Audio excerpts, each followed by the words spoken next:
tassa bhagavato arahato samma sambuddhassa. Namo tassa bhagavato arahato samma sambuddhassa. Namo tassa bhagavato arahato samma sambuddhassa. Good morning, everyone.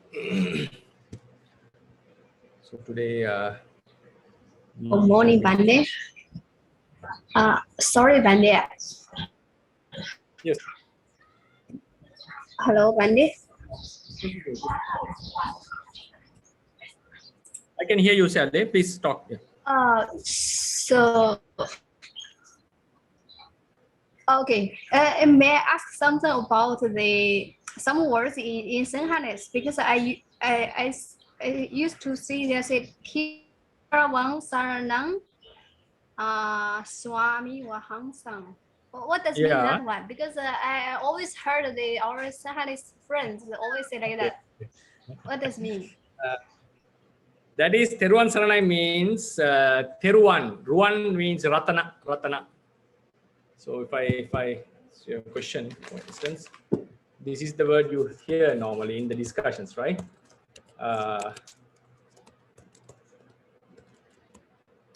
Teruvan Saranai. Have you share your screen? Okay. Haven't I shared my screen? Sorry. Yeah. I hope you can see now.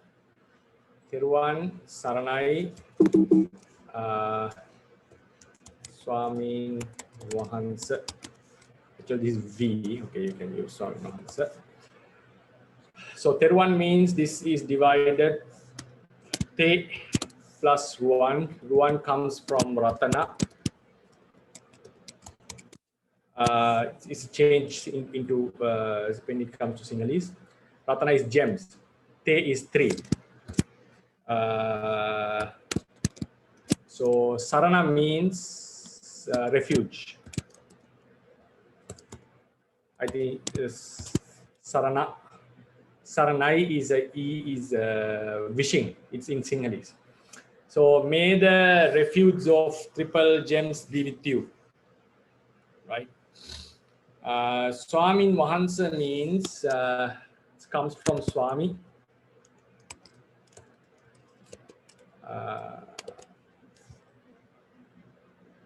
If you know the Sanskrit, Swami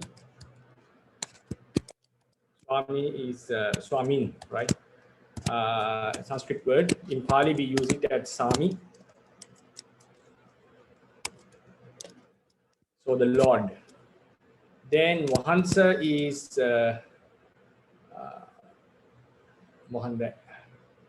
It's a one kind of a Sinhalese word. I think it has a Pali origin, but I'm not sure about that.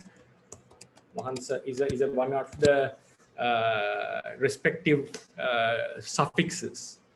So what happened? Swami, because of Sanskrit is Swamin, this N has retained. Wahansa is one kind of a respectful suffix. So this shows about the Lord, like we are talking to someone respected.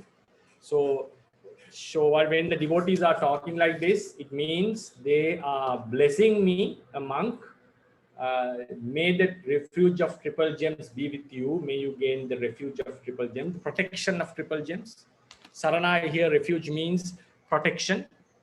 May you be free from dangers. That's why we need the Sarana, because of the power of triple gems. And they are vocatively, this is the blessing. It's a panchami, like a wish. So this is a vocative case. So this is vocative. So here blessing the venerable sir, may the triple gems be with you. Te here is three, not you. So that is the meaning. So it's one kind of a blessing that we do before we start a discussion, especially with a monk. But for a layperson, when I talk, I just say Teruvan Saranai, that's all, because we don't use the respected term for the layperson. So I also say, may the triple gems bless you. May the blessings of triple gems be with you. Okay, thank you, Bande. I think I also thought that maybe some foreigners would have foreign means the ones who don't speak Sinhalese would have difficulties in what they are talking. Whenever they ask a question, they use this word, right? Yes, but I was thinking maybe it's one kind of like a blessing or something, because I Yeah. can see like a Sarana and a Swami there. I think it's one kind of blessing, but I was not sure about the meaning. Okay, sorry. Bante? Yeah. May I also ask a question a little bit related to this, Bante? So, Okay. like in here, like in Indonesia here, we also like often say something like, may the triple gems protect you, may the Buddha protect you, something like that, Bante. So, but if we don't understand it correctly, then there might be some people think that the Buddha protect you, something like that, Bante. But since that, as far as I know, that is not possible for like the Buddha to like protect us like that, Bante. So when we are saying this kind of sentence, what should be the right mindset of it, Bante? So that it will not become like the teachings of others where they have some kind of things that protect them, that they hope to protect them, Bante, the external thing. It can mainly it happens as a Satchikiriya. Satchikiriya means one kind of a determination made of truth that I think we discussed on this matter before. Satchikiriya or Satchikarana, like we say something which is true, and also say by the truth of this, made this and this happen. So that kind of protective, as saying that the Buddha's attributes are true. So with that truth, may the blessings be there, and also we can think about a certain phenomenon, because Buddha's. So it's mostly related to this truthfulness. Truthfulness means we are uttering a true phenomenon. So with the power of this true phenomenon, may you be protected. So it's not that I have the Buddha's qualities within me. It's not that I have the Dhamma's qualities within me, but saying that such a phenomenon do exist in the world, may that truth protects you. May that truth be a blessing for you. So that is that kind of a thing. And also our mind, wholesome mind, loving kindness mind would also affect the person who is listening, to whom we are blessing. That can also affect the person. Okay, Bante. Thank you, Bante. Otherwise, as you said, we come into sometimes idea like Buddha is protecting, like a god is protecting the. Yes, Bante. Yes, it's like for some, maybe for devotees that are still new or they are not learning Dhamma too deep, like maybe they might misunderstand like this, Bante. So maybe that yes, the other way is like what you said, like we take it as some kind of Satchikiriya, Bante. Yeah. Okay, Bante. Thank you, Bante.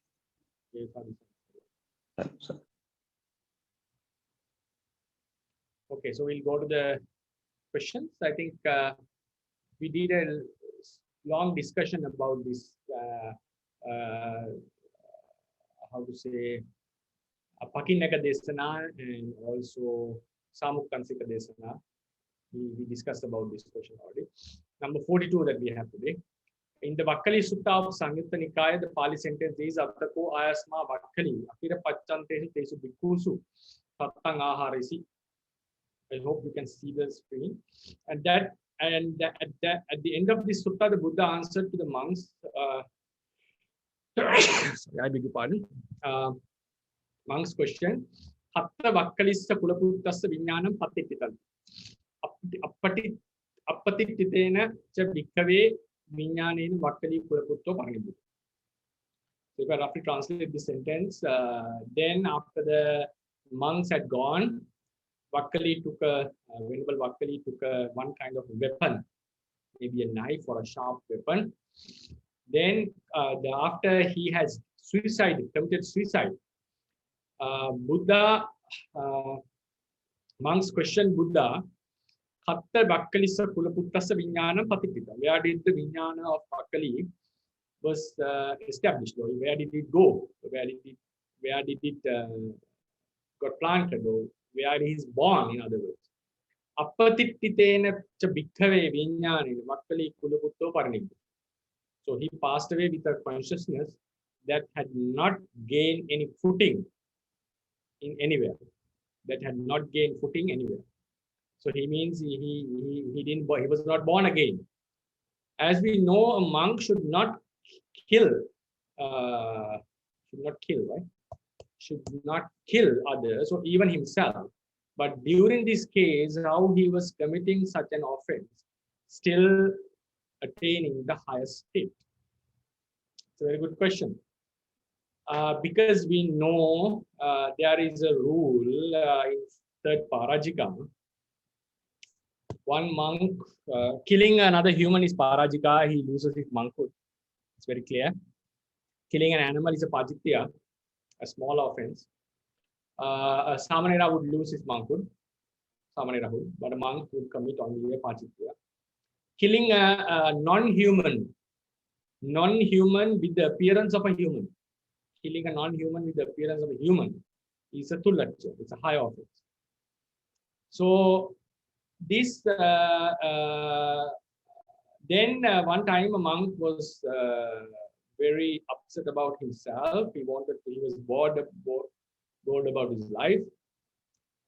He had boredom, so he wanted to commit suicide. So he jumped from a mountain, from a higher place. Unfortunately, he landed on another person who was walking beneath the mountain. So he happened to kill the person accidentally, and the monk was saved. The man upon whom he fell down died. When this was informed to the Buddha, Buddha made a rule, na bhikkave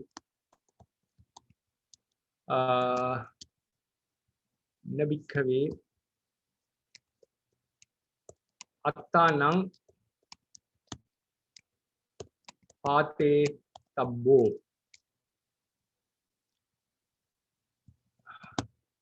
Yo pateya apatti dukkatasa.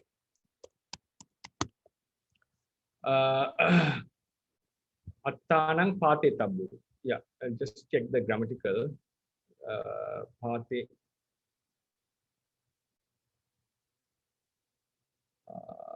Wait, Parajika. No, pateya.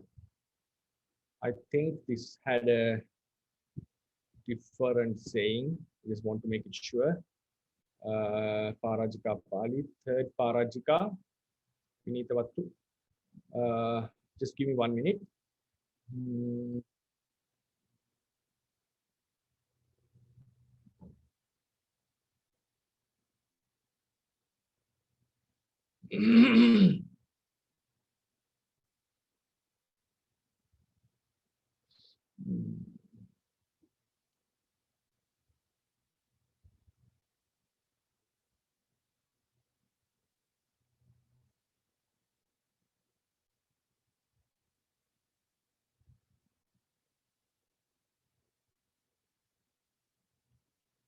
Maranadupaya.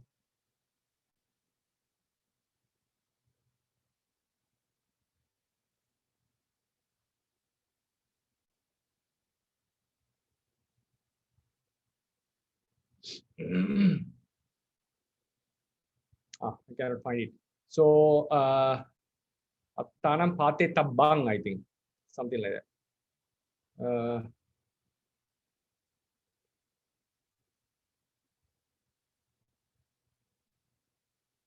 Yeah. Pate Tabbang. Sorry. The page is Vinaya.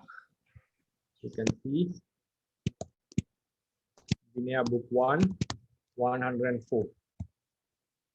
Na bhikkave attanam pate tabbam. He jumped from Gijakuta. So this is a rule which was laid down at one occasion.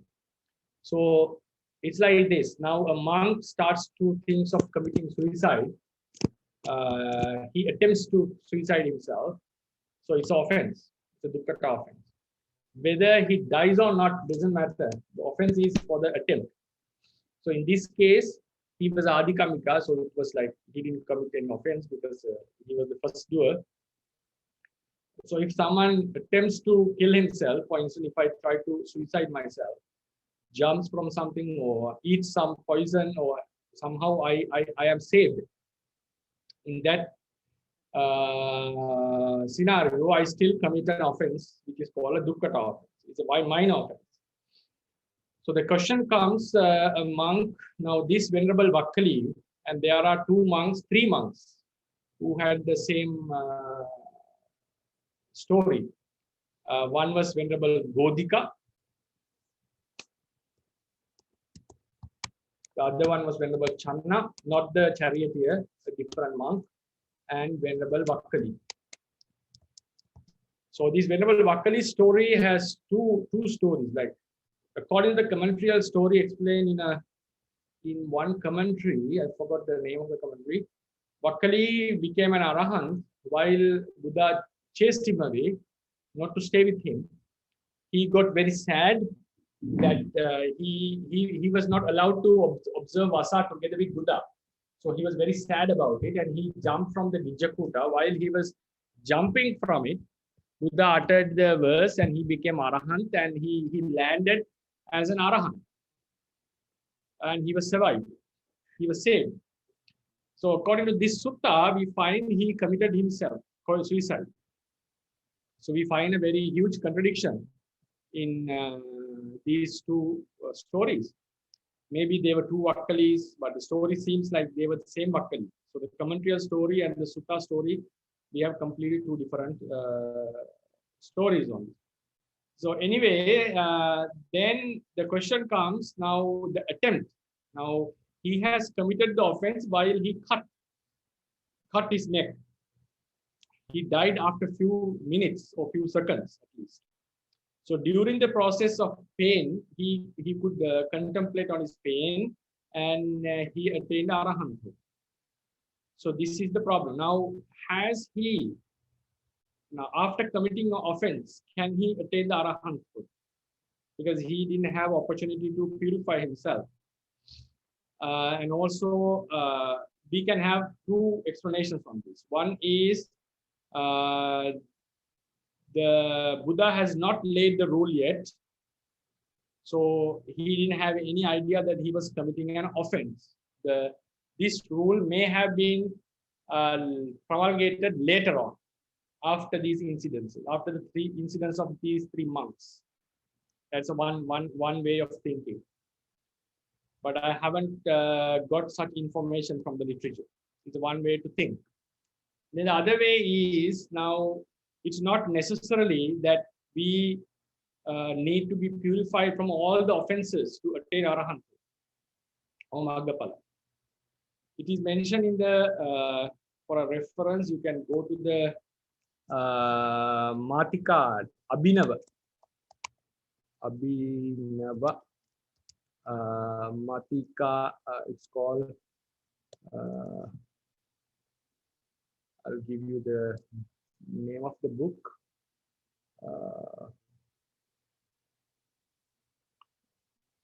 It's called Khanka Vitarani Abhinavatika. Yeah. Khanka Vitarani Abhinavatika.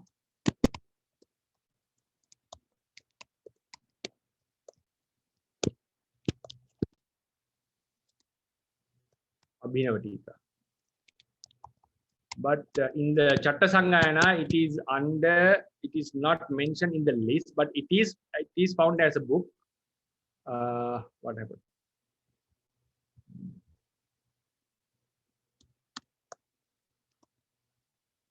Khanka Vitarani Purana Tika, it is mentioned.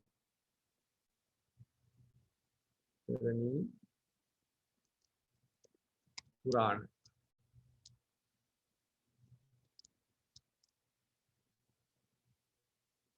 So in the title of Purana Tika, you can find it has two sects. The same book. This is the book you will find in the Chattasanggayana list. So when you read the book, there will be two sections, Purana Tika and Abhinava Tika. It's two different books, but they have combined it in the Chattasanggayana. I don't know why, what was the reason. Purana Tika was a smaller book, Abhinava Tika is a quite larger book. So in the Abhinava Tika, if you go to the rule, Navabhi Ruhana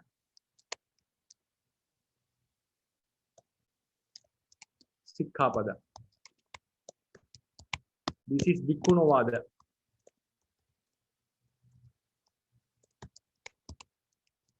I think it is something 25, 26, 27 Pachitya, something like that.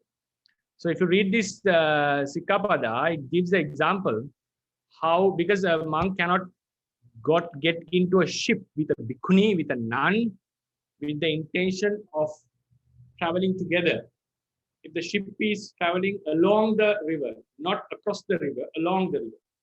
If it is traveling across the river, we can travel for the purpose of crossing. But if it is traveling along the river, it's not allowed for a monk to arrange a trip with a bhikkhuni and to travel in the ship. And this can happen, it is done normally with Kusala Chitta, can happen without knowing. And also, and then Akusala Chitta with the evil intention or the desire. And also it can happen with Kiriya Chitta for an Arahant. So the sub-commentary explain how could this happen to an Arahant? Because Arahant would knowingly, he would never arrange such a journey with a female and travel, because he doesn't have that enjoying intention. So it can happen, a scenario was mentioned of a Putujana monk would get into the ship arranging with a bhikkhuni, and he travels. Now every half yojana, he commits a pachitya. Every half yojana, he commits a pachitya. If he comes, and also every city he passes, commits a pachitya. So in this sense, the sub-commentary says the Putujana monks, a possible scenario, Putujana monk gets into the ship, travels with the bhikkhuni. While traveling, now he is committing the offenses. He gets the sangvega, he gets the urgency, and he feels bad about himself, that he's doing something not good. So staying in the ship without, now there's no way to confess, because he has to come out of the ship, and otherwise he'll be committing all the offenses. Every half yojana he's crossing regardless of his intention, because he has started there. So while he is traveling, now he has started that, he is traveling and he's still impure in that sense. Within the ship, he understands that he is doing something wrong. He corrects himself with his mind, and he starts meditating. And it can be a possibility that he attain arahantship, staying in the ship, on the ship, while it is traveling. So till it stops, he commits offenses every half yojana, even if he becomes an arahant. So this shows that, according to the tradition, the teachers have accepted the idea one can become a noble being having offenses before they are being purified. So that is important. So offense is not going to hinder your attainments. Then what kind of a mindset that he should have?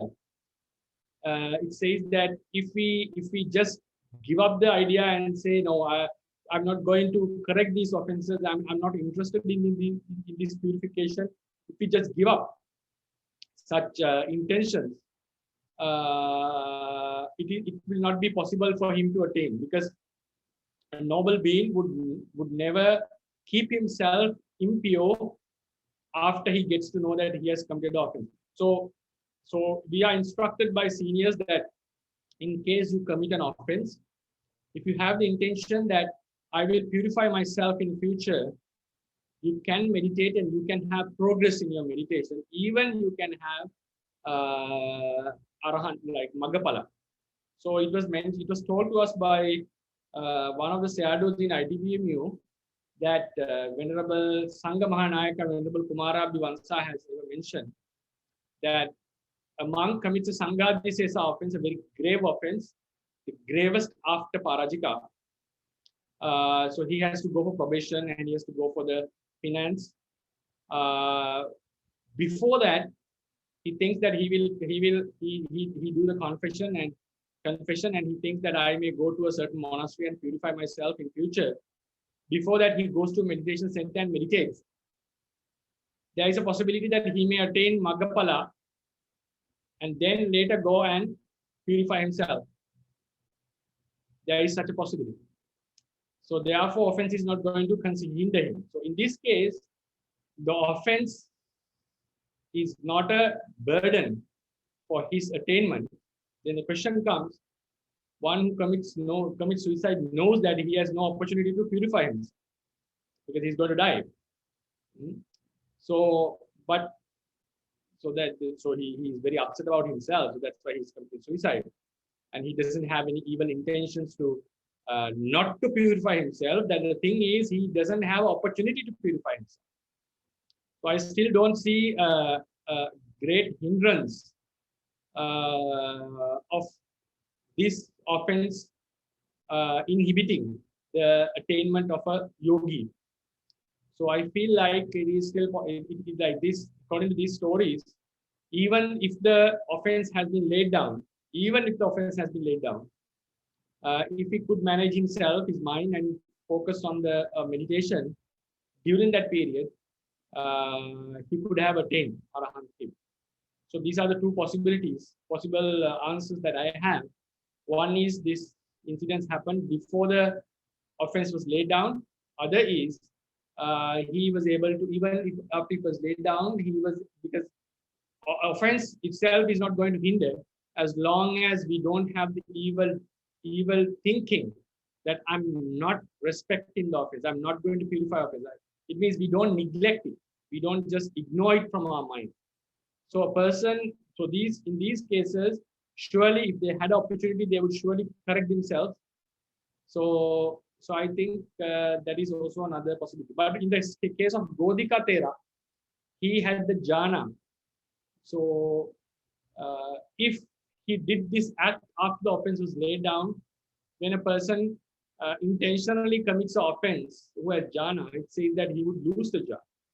So regarding his story, we can assume that it happened before the rule was laid down, but these two were Sukha Vipassakas. So this one had a jhana already. So these two, I think both the scenarios are possible. This is how I look into this incident, but I'm not guaranteeing because there is no such information given in the commentaries on this matter.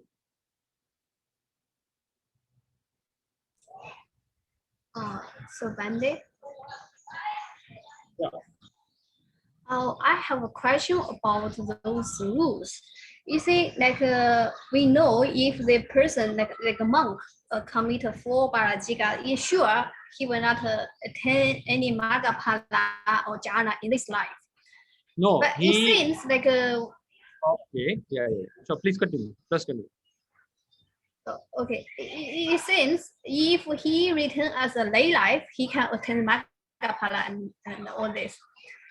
But like now you said, maybe this rule is lie down before, maybe this incident is happened before the rule was lie down. So it sounds like the Buddha can give the Maggaphala. You see, it's something like that type of idea. But actually, we know it's like that. Why do you mean that Buddha can? Does it give the idea that Buddha can give Maggaphala according to this story? What did you mean? I didn't get your point.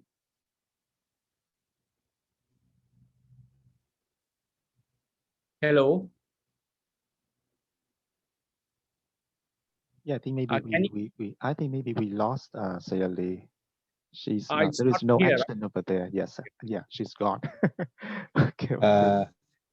Bante, I think that I can little bit understand what Sayalais mean, Bante, because before this explanation, I also intend to ask you about this like this, Bante. So for example, like the common knowledge that I know right now is that all offense is hindrance to attainment. So before your explanation, that is what I think, Bante. So what I want to ask is that, for example, like the rule for the monks to not destroy the plants, Bante. So as far as I know, that kind of rule is laid down to prevent the people at that time to criticize the monks, Bante, because that yes, so it occurs because of the social context at that time, Bante. But intrinsically, there is no like something that is very bad that is done, Bante. Like for example, if we say killing a person, it's very easy to understand, Bante. So like, is it like the hindrance come because of we are breaking the word of the Buddha, not because of the intrinsic nature of the offense itself, Bante? So that is what I think that Sale, like the idea is a bit similar, maybe. Right. Sale, have you come back? No. Yes, Bande. Okay. So my question is like you said, there's two possibilities. One is maybe this rule was laid down after these three tiras were committed like a suicide or something. But I mean, either the Buddha laid down this rule or not. Actually, those tiras were attain arahant. So it's not. Yeah, it's not because after the Buddha laid down. If this case happened after the Buddha laid down the rule, it's something like the Buddha actually is not it can not prevent the Maggapada to arise, right? You mean they were destined to attain? Is it? What do you mean? Yeah. It means even Buddha lay down or not, surely they were destined to attain arahanthood in this life. So even if this happened after the rule was laid down, that is not going to hinder him. Is what you mean? Yes.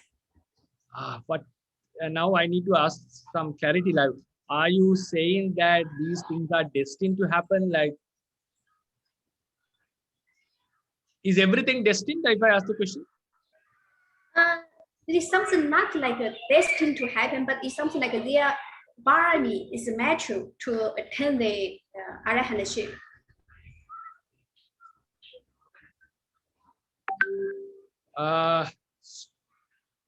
Now that is okay. Now, if they were having the last life, Pachima Bhavika, if they were Pachima Bhavika, for example,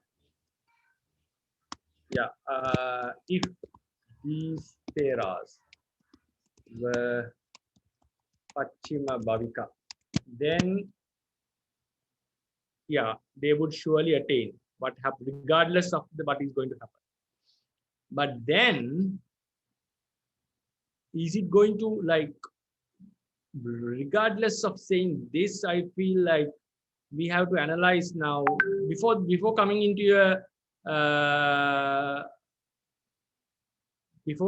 your explanation. I would like to attend what Mr. Robin said. Then we'll come to think about your idea, because I feel like first we need to analyze what is the hindrance. What would be the hindrance if the Buddha has laid down the rule? Is it a real hindrance? That we'll first discuss about this. There are 5 hindrances for the attainments. There are 5 hindrances. 5 hindrances for the attainment. I think most of you know this. These are not the kilesa hindrances. 5 hindrances that would prevent you from attaining Maggaphala. First is Kamma Varana. That 5 doing heinous deeds and holding a fixed wrong view. Doing 5 heinous deeds is Kamma Varana. Kilesa Varana. Kilesa Varana is the holding a fixed wrong view. Then Vipaka Varana. Vipaka Varana is not being born with the Tihetuka Patisandhi. Then Upavadantara, Kammantara, we can say Kammantara. Antara, kilesantara, that is a better word. Antara is a danger for your attainment. Vipakantara, Povadantara.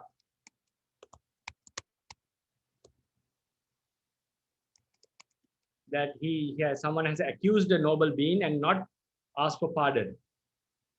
As long as he doesn't ask the pardon, he is unable to attain in this life. Then Anavitikkamana.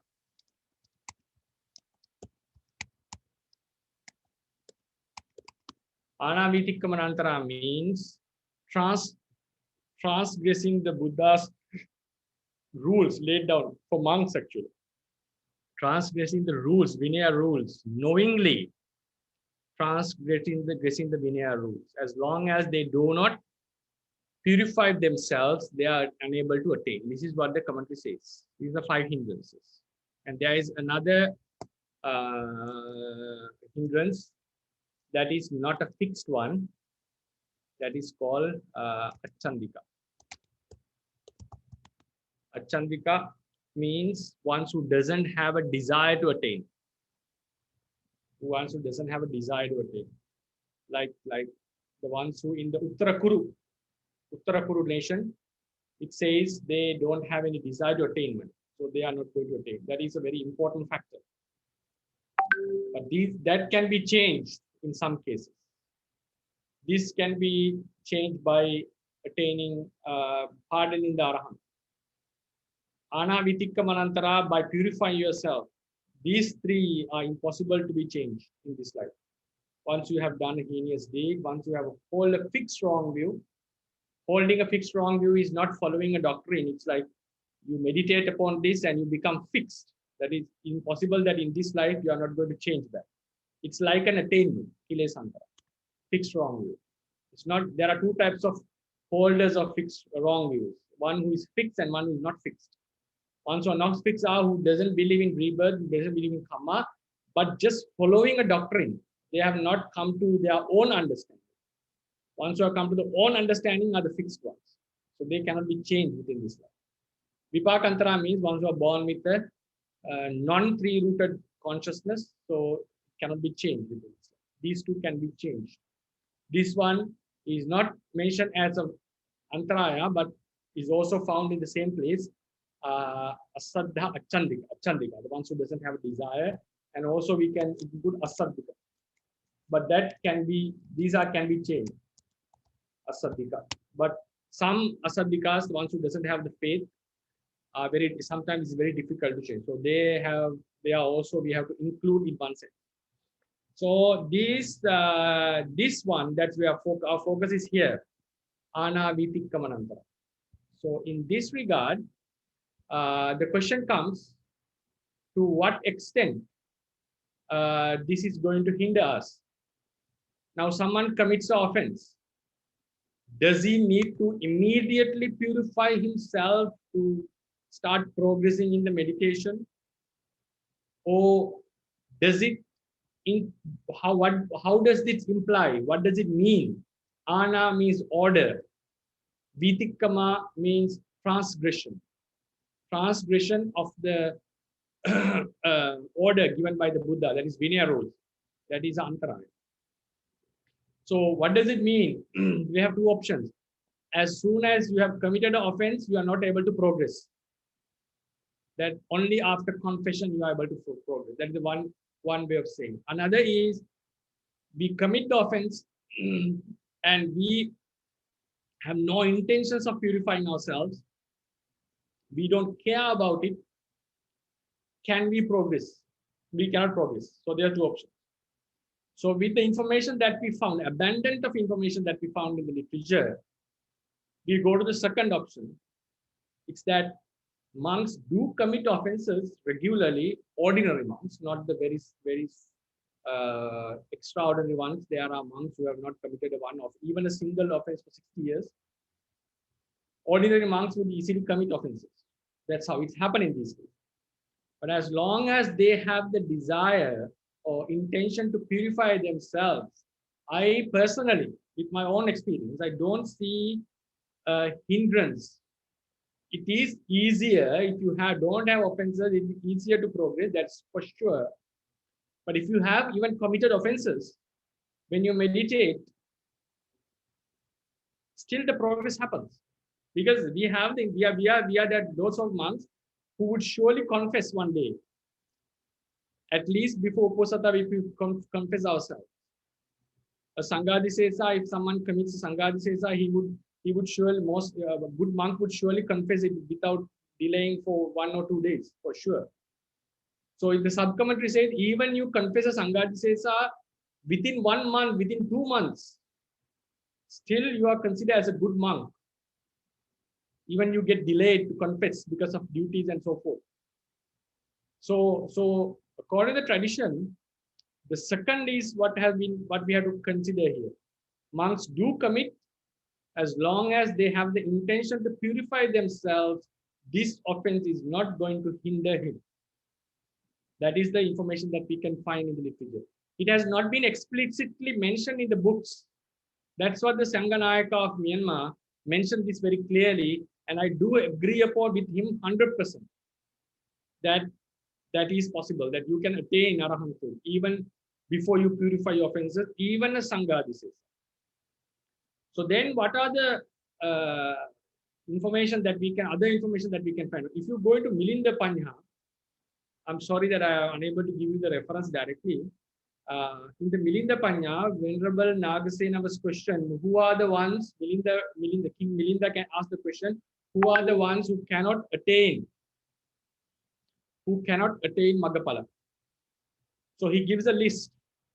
So these ones who have committed patricide and all these, and then he gives, for human beings, he gives 2 extra information. The ones who have committed as monks, ones who have committed Sanghadisesa, or Parajika and Sanghadisesa, the word Sanghadisesa, and who do not correct themselves. The word Sanghadisesa was used, not all the offenses. So how we understand this, according to the teachers whom we have studied the Vinaya with, what they refer is, this is also the same way, like someone commits Sanghadisesa, he doesn't care about it. He doesn't have the intention to purify himself. So he says he's unable to attain, and also, he's unable to attain Maggapala in this very life. And then the next one is the ones who is below 7 years of age. Below 7 years. But this is contradicting with the information we find in the Apadana. There are 2 incidences in which a monk of 4 years and 5 years has attained Arahanthood in the Tipitaka. So it is contradicting with the Milinda Panya. What the Milinda King Nagasena, Venerable Nagasena, maybe he was referring to some ordinary cases, not the extraordinary incidents. Anyway, so this was mentioned. And also we know, as a monk, if he commits Parajika, being a monk, he cannot attain any progress, for sure. That's very clear. Then if he turns into a Samanera or a layperson, it's possible, and it is mentioned in the commentary. If you look into the Sutta of Agnikandopama, Sutta, at the end of the commentary, it mentions, after listening to this Sutta, 60 monks disrobed and became Samaneras. Disrobed means converting to Samaneras. Some disrobed, some became Samaneras.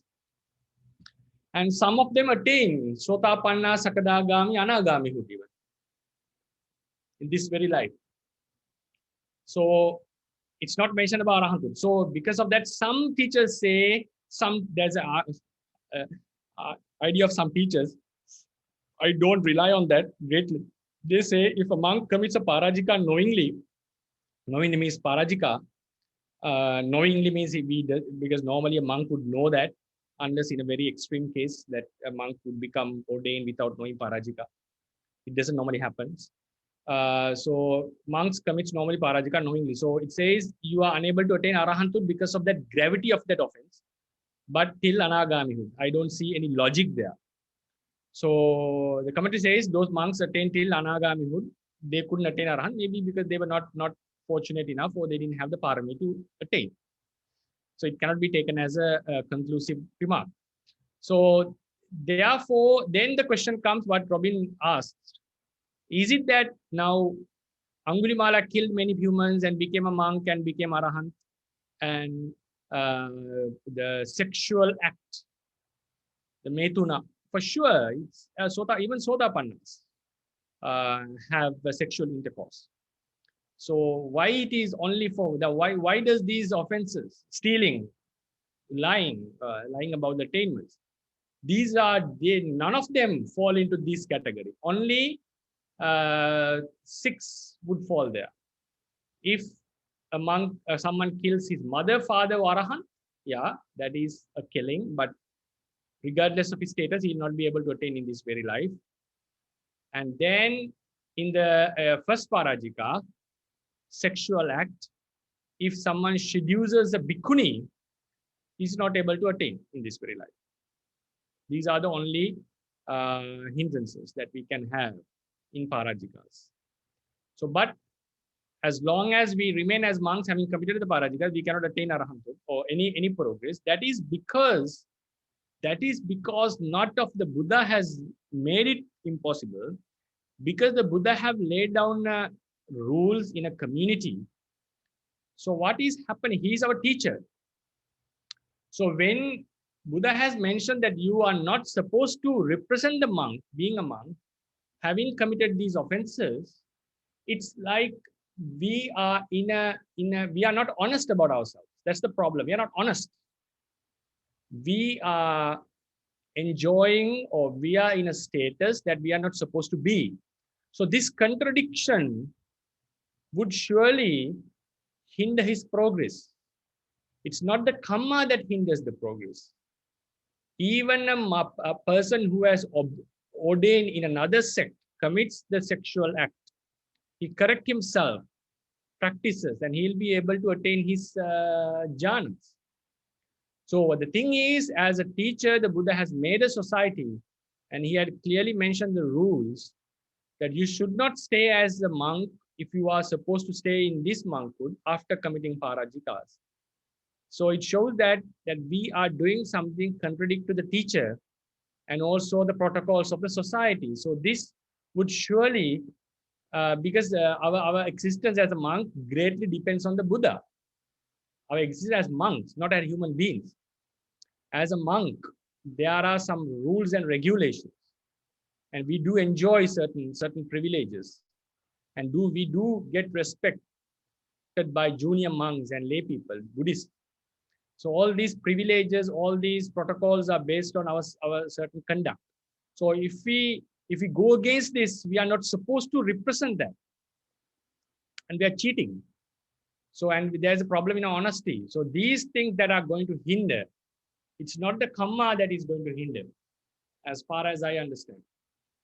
So therefore, it's not that the Buddha is prohibiting the attainment of someone.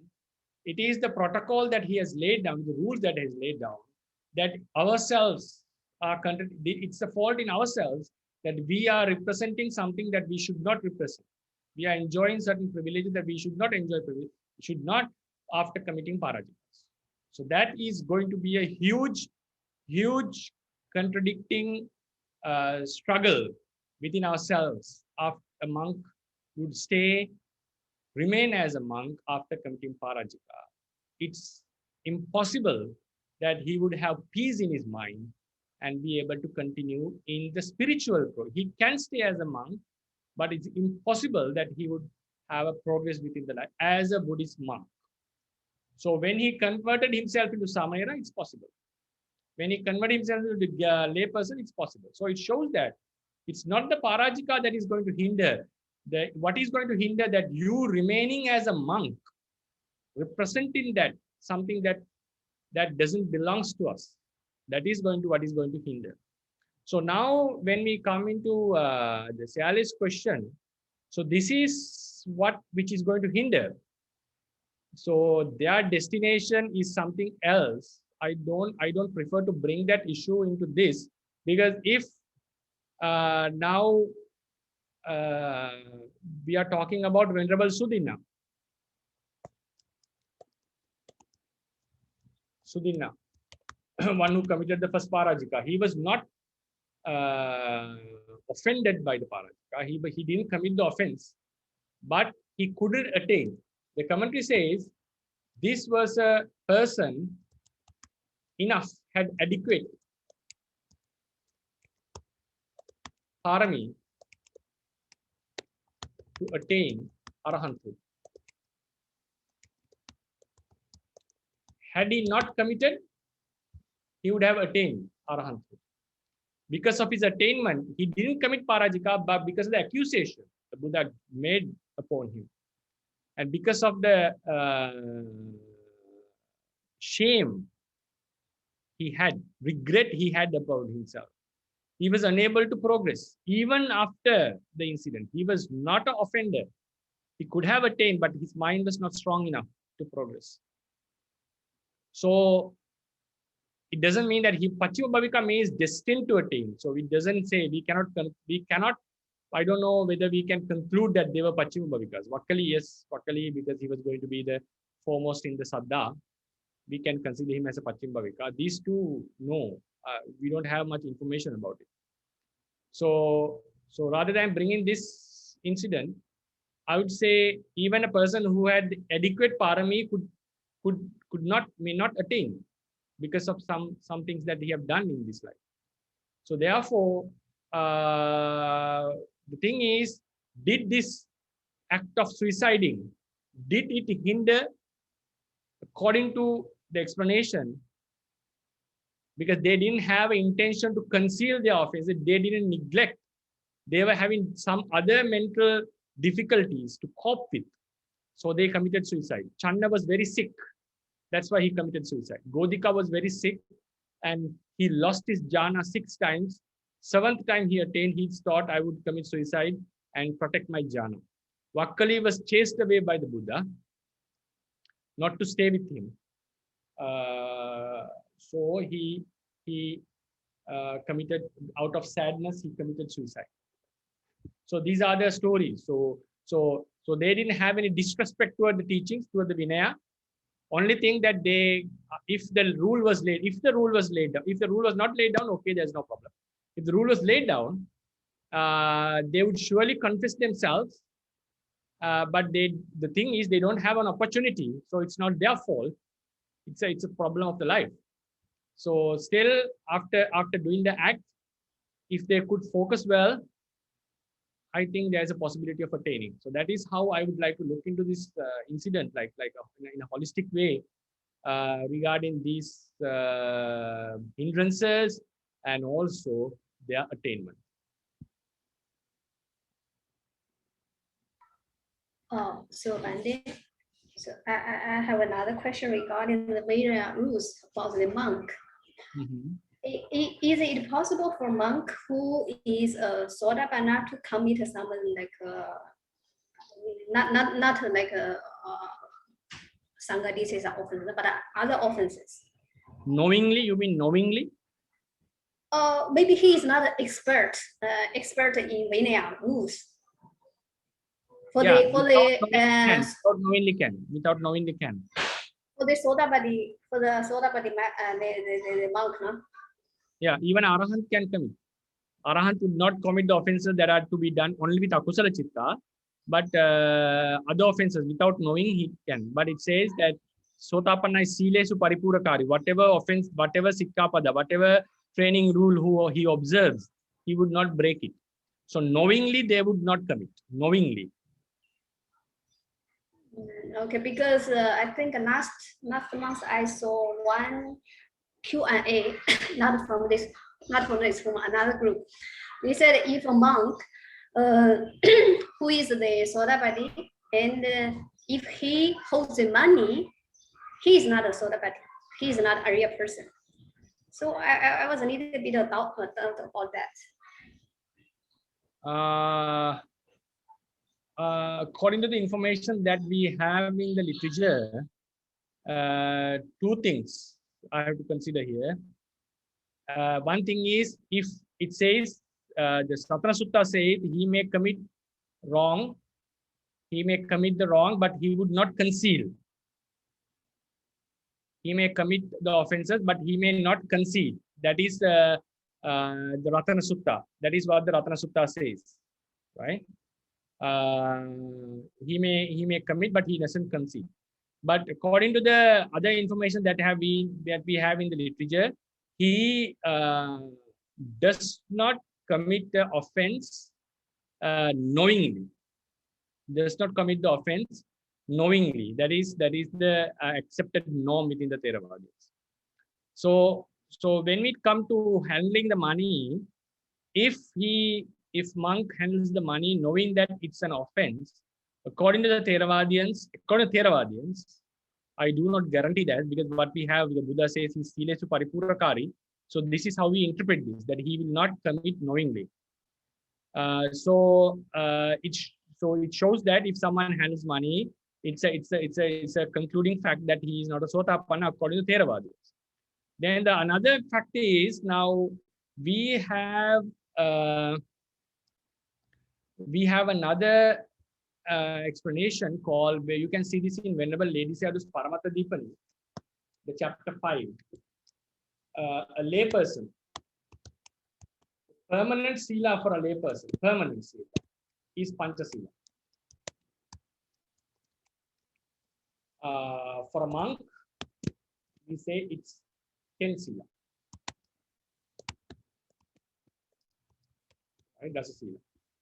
Once you have ordained. So, therefore, a monk breaking one of the rules of the 10 precepts would be also a fundamental error, according to him. So, therefore, that is another thing that we have to consider. Buddha Sotapanna would do like that. Buddha Sotapanna would behave like that. Being a monk would come into that status. Anagamis would not handle money even as a layperson. Anagami, even as a layperson, would not handle money. So, Sotapannas as a layperson would handle money, but as a monk, which is very doubtful, according to Theravada. That's how we find information in Theravada tradition. I'm not concludingly saying, but when we look into the tradition, that's how we see. Okay, thank you, Bante. Hi, Bante. Yes, Dr. Yeah, this is like the 4 questions here, Bante. So the first question is, you said the permanent sila for monks is 10 silas. So those are the 10 for the Samanera, Bante? Once you have ordained. Yes, exactly. Those 10, right, Bante? Yes, oh, okay. So that's one. And so I have a question.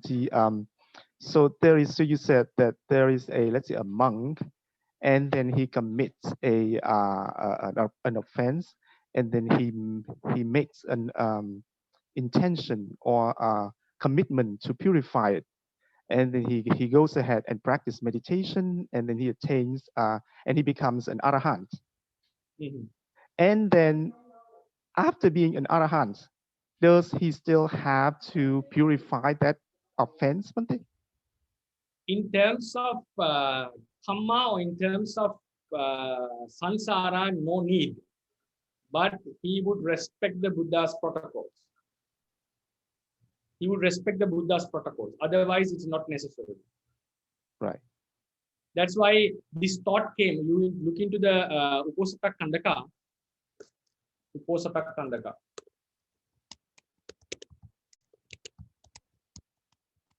Of Mahavagdapali. We find this incident. Venerable not Kachayana, Venerable, I forgot his name, Arahant. He thought, I'm already Arahant and I do not have anything to do. So it's not necessary for me to attain the Patimokkha. He thought like that. Then it's a very it's an obvious thing. So that his name was Mahakappina. Mahakappinawattu.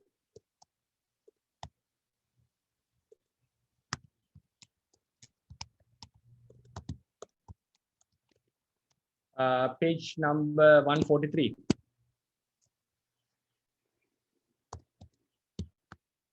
Page 143.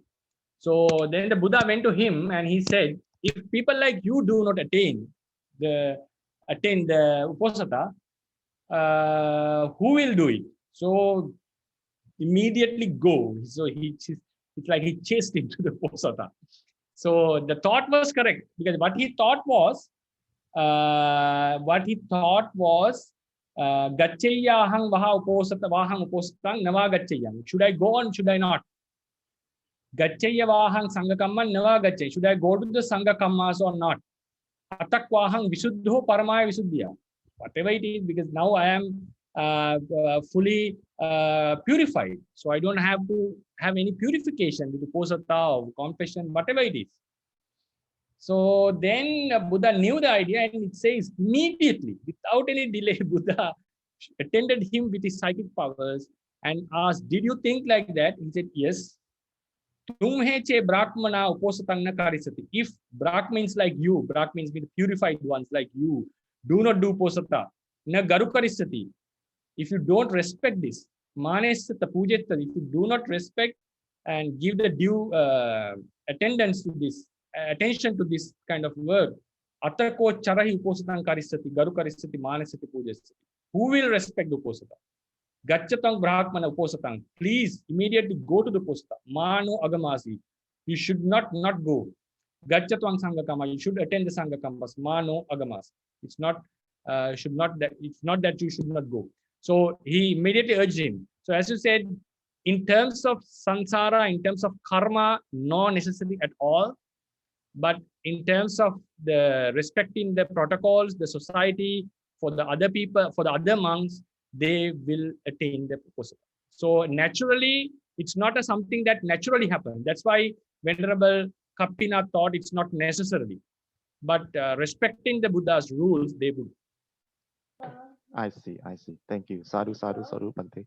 And then the next question is, so there is a bhikkhu and he commits a parajika.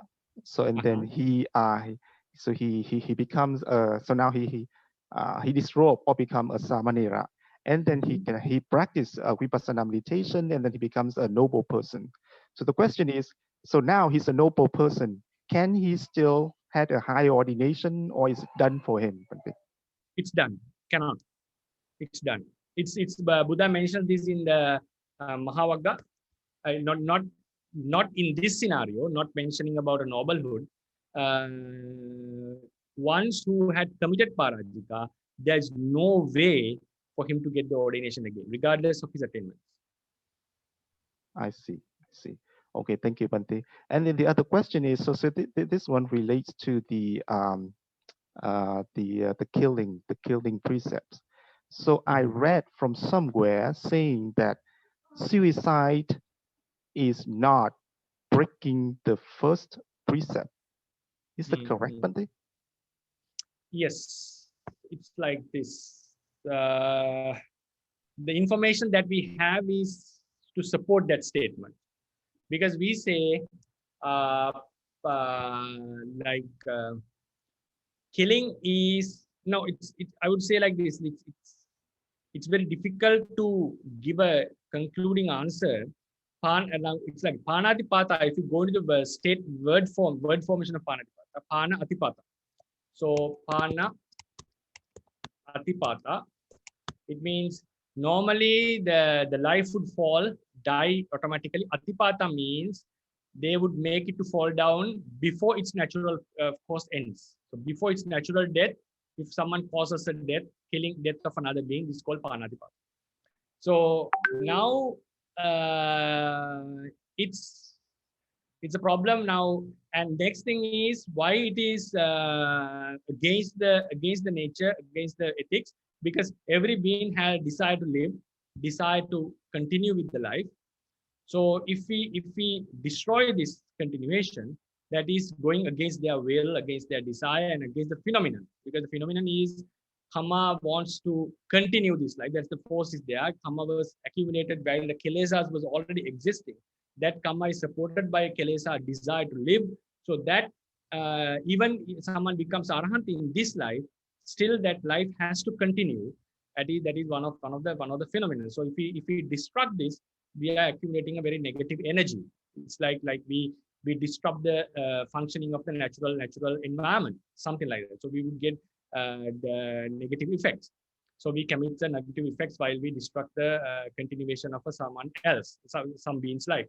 So when we apply this theory into our lives, it seems that it also falls into the same category, because even though it's my life that still have a desire to continue, I destroy this life. So it seems like we are destroying a life without letting it to end in its natural course.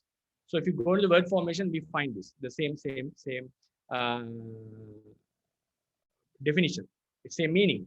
So then the next question, why it should be supported in that sense, if you go into the sutta, which is called Karandaka Sutta, Karandaka. That is Majjhima Nikaya, book 2.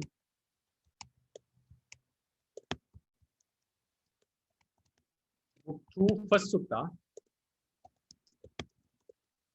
Buddha mentioned about 4 types of beings. So one is a person who hurts himself, mortify himself, but not others. So the one is the ones who hurt others, but not himself. Third one is the ones who hurt both himself and others. The fourth one is one who doesn't harm anyone. So when the Buddha asked Venerable Mr. Not Mr. Upasaka Karandaka, or Pessa, I forgot his name. Karandaka. Sorry, Pessa. When he asked the Pessa, the sutta was Karandaka. Pessa said he prefers the fourth one. Then Buddha asked, why do you don't prefer the other 3? And also it includes the ones who mortify themselves, only themselves, not the others. So what the answer was, which the Buddha accepted, was that he is tormenting himself that desires happiness. So even though we have a right to torment ourselves, do whatever with ourselves, we have an inherited desire to seeking happiness. That's the nature of every being. So we are going against our natural will. So that's why the Venerable the Upasaka Pessa said he doesn't prefer this person. He's doing something that is against the natural law. So that is, according to that, committing suicide for whatever reason is against the natural law. So it's not an admirable act. It's not an admirable act. But then when we go into the other information, we find Buddha has not laid it, not kept it in the gravity, given the gravity of killing someone else. That is another thing. Now, killing a human being is parajika. Killing your own monk, killing his own self, which is also a human being, is a dukkata. And also it is not necessarily that because suiciding means that is in most of the cases that is the final act we do. As soon as we suicide, we die. So it can become asana kama very easily. So we have a story in Rasavahini.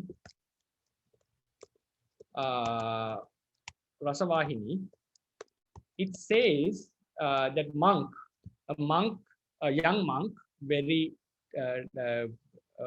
pious monk, ordained in the monk's order in Sri Lanka, in ancient Sri Lanka, but he was very devoted, but he couldn't practice properly. He couldn't keep the precepts because his defilements were a bit stronger. So he was afraid that he is doing something wrong. So he thought, rather than breaking the precepts as a monk, it's better to live as a layperson and do the good things. So he disrobed. In most of the cases, according to the teachings, after disrobing is not considered as something very very admirable. But in this case, what happens, he became very successful because he met a very good wife. He met a very good wife who had a similar faith, similar good qualities with him. So they both got together and they started to do a lot of merits, and they became one of the very leading upasikas of that era, and they were really supporting the monks and doing lots of various good things to both of them. So then what happens, this man later on got old and was about to die. And as it happened to Dhammikupasaka, while he was going to die, Devas had come and were asking him to join to their world. So Upasaka was talking with the Devas, and the wife was very confused. Why he's just talking to the sky? And then she thought maybe he has lost his mind. Then he said, no, nothing is happening. Devas are calling me. I'm deciding into which chariot I should get into. So then I think he was planning to go into the Tusita. Then the wife thought, we have been doing marriage together and there was no difference in both of us. I was also able to support him and also do the marriage as much as he did. So if he is supposed to be born in such a world, I also have that same merit to be born in such a realm. So what she did was, she went to the room, she took the pillow and held her breath with the pillow, and she committed suicide. So when the Upasaka died and was born in a certain chariot, she had the desire to be with him in the afterlife.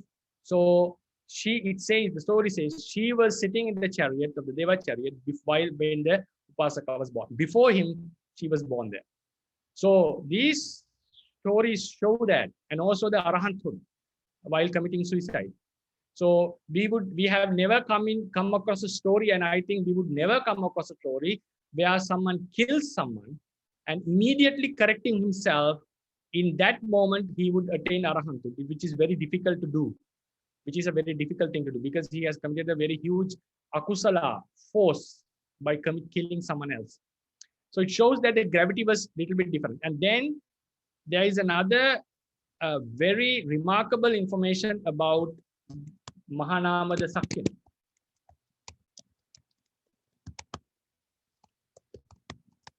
Sakyan kin.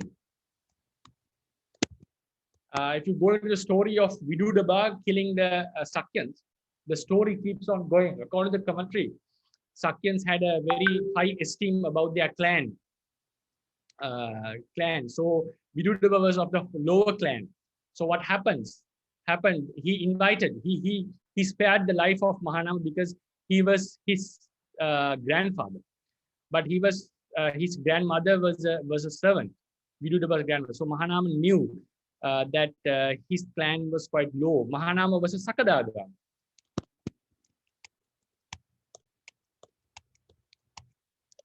So then he invited, Vidudaba invited, after the invasion was successful, they took over the control of Kapilavatthu. Vidudaba said to Mahanama, I want to have a meal with you. So Mahanama, though a Sakadagami, was very, very much moved by his purity of his clan, of his Sakyan blood. He thought, it's not worthy for me to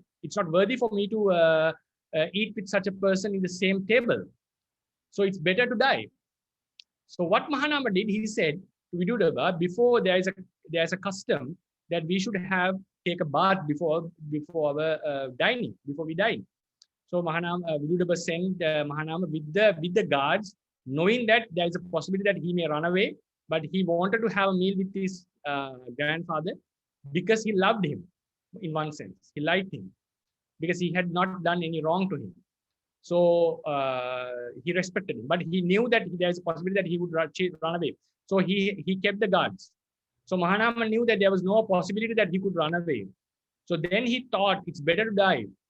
So the commentary says he made the attempt to suicide himself.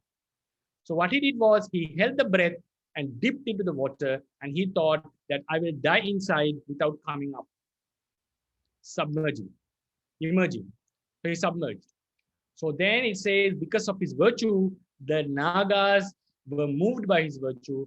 They came, they took him away and from the underwater and took him to a secured place. So the guards thought the Mahanama swam away underwater, and Vidudaba gave up his intentions of searching for him.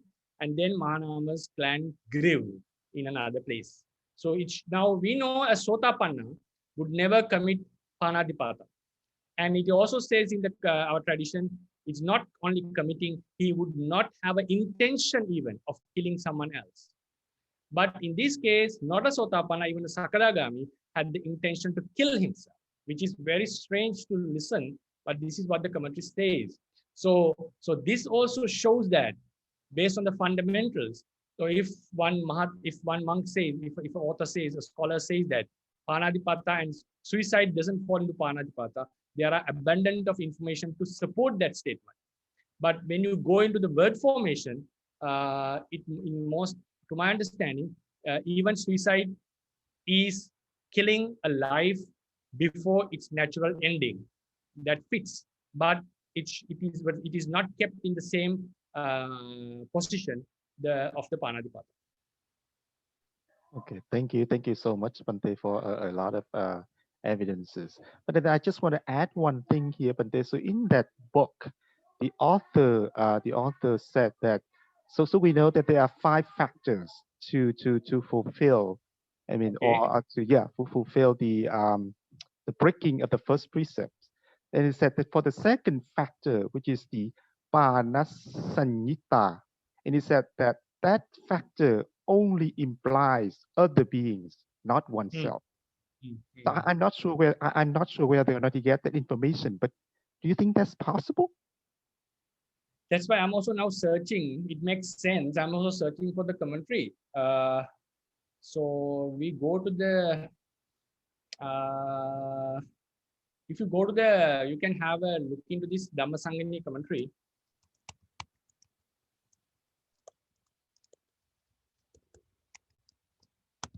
Commentary, page number 140. It gives the explanation. What is the Panadipata? It says Panavado, the killing of a life is Panadipata. Pana means a live being, right? Being. So the second factor is Panasanyinu. Tasming Panapane Panasanyinu. So knowing that it's a living being. Knowing that it's a living being. But it doesn't say about knowing that it's an other being. It doesn't say so. So we have to, it's a very good argument. I do respect that and I feel it makes sense. But I think we have to look into more information about this, whether it can be fully confirmed within the information of the literature. I haven't found such an information as you said, but I do support his statement. Okay, thank you, Bante. And then also there is another piece of information, but I'm not sure that is correct. It's not from this author, but it says that if someone commits suicide, then he's not going to be reborn as human again for 500 lives. Have you heard that from somewhere, Bante? Not in that sense, but there is a sentiment within Sri Lanka that committing suicide would end up in the woeful realms. I'm not sure exactly, but this kind of information is found in Sri Lanka. That it's very difficult to get a human life again. That you have suicided a very valuable thing. I don't think there is information to support this. I don't think. Because according to the literature, there are ones who have attained arahanthood while suiciding, and there are informations ones who have gone into the heavens because of suiciding. And also, if you look into the third Parajika story, the incident was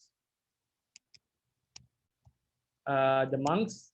Actually, what the monks did was they wanted to suicide themselves after meditating Asura Bhavana, and they also had a past karma. So when the Migalandika, the one person came with a sword to kill, the monks said, yes, you can kill us. So they just accepted the killing.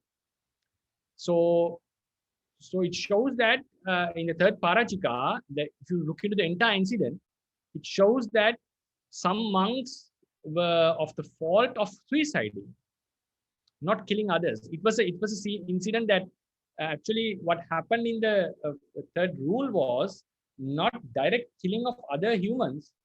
It was like they were so it's a so they say he came to kill the monks. So this is what it says. So first it says the monks were very upset about their lives in the third Parajika story. Attanampi attanam jivita voropendi. They were committing suicide. Anyamanyampi jivita voropendi. They were suiciding, killing each other. Migalandikampi samanakuttang upasankamitva ayamadi. They approached one person called Migalandika and said, also you can have robes and patta, so kill us.